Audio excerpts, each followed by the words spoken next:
Hey everybody, this is a quick video in case you have a Frigidaire brand dryer and you are getting an E5B error on it and you're wondering what is this E5B error and what do I need to get rid of it. So first of all, what it is that the dryer is sensing that there's no heat in the dryer. So there could be one of two things happening here. Number one is your dryer might be failing to heat and the dryer is correctly sensing that there's no heat. Or the other thing is your dryer might be heating up, but the thermistor or the temperature controller might be faulty and it thinks there's no heat when there is.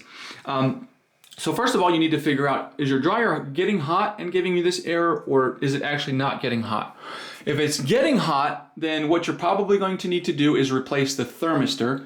I'll put a link in the description in terms of where to buy a new thermistor and how to replace it, a tutorial. It's pretty easy to do. And then if it's actually not getting hot, then your thermistor is working. It's correctly indicating that it's not getting hot, and you will need to replace the heating element. And I'll go ahead and put a link in the description also about how to replace the heating element.